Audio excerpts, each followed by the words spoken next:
I don't recall a single time previous to this. Joining us now to take all of this up, former senior State Department advisor, cybersecurity expert, Morgan Wright. I don't recall a single time previous to this in which the U.S. government has said this is a grave, grave attack on the United States, and they make it clear at the Department of Homeland Security that they have no capacity to stop it. Your thoughts?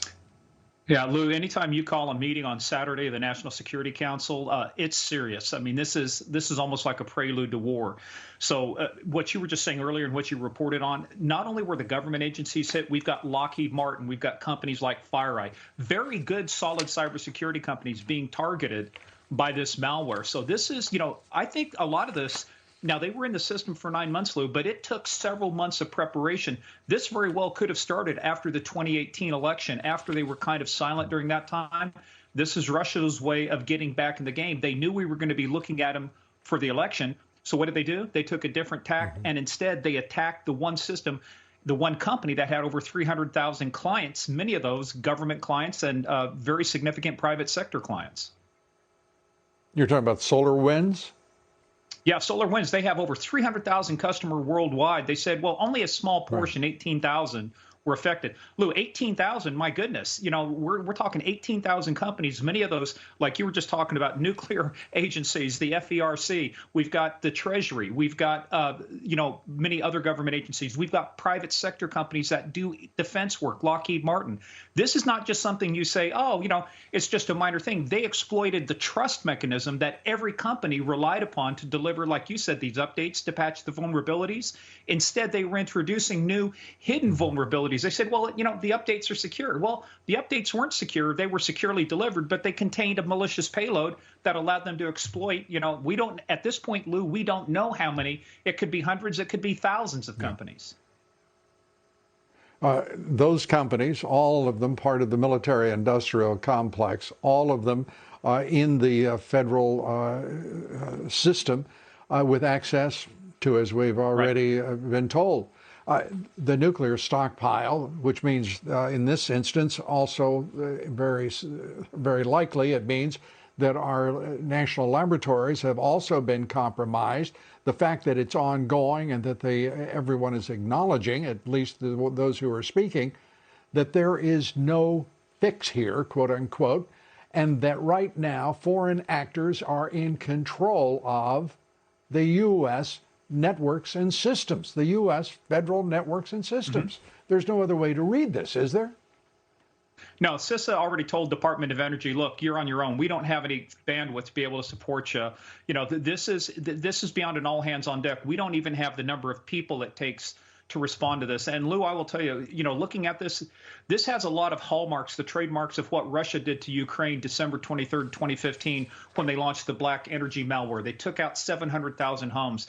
They were practicing this in other areas. This is their kind of tradecraft. But there's another thing. The military calls it IPB, intelligence preparation of the battlefield.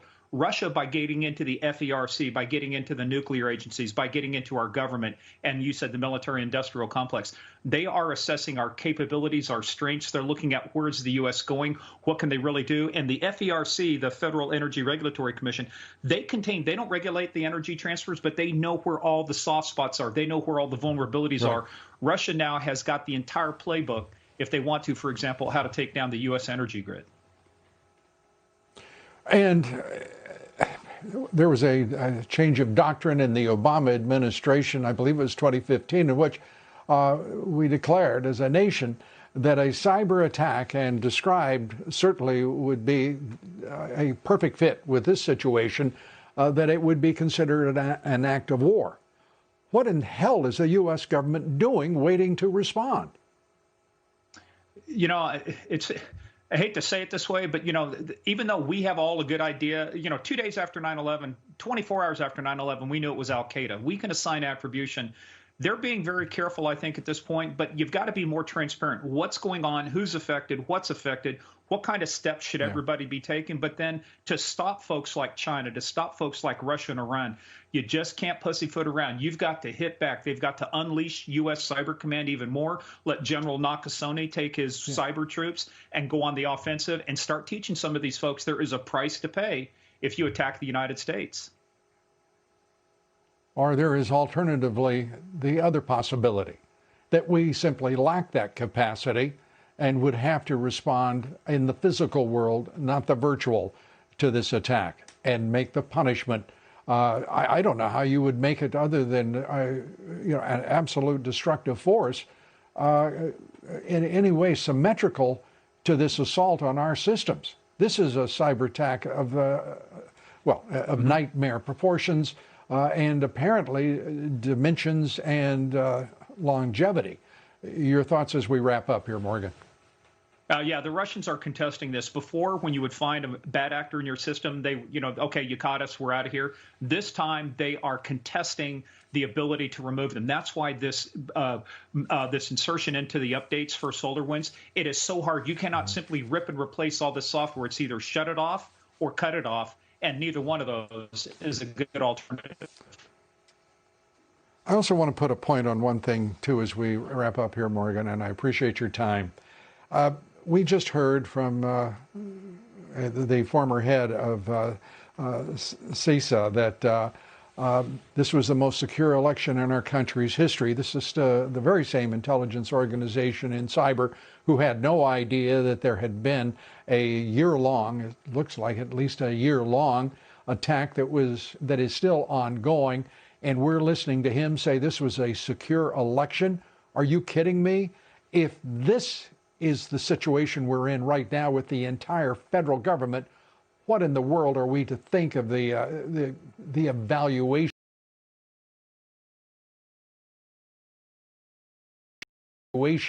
of this former head of CISA on a secure elections? I mean, that would be a light effort compared to what they're doing right now. Am I wrong? It's been reported that Dominion voting systems also was a client to SolarWinds. So you start looking at where did the Russians go? What could they have done?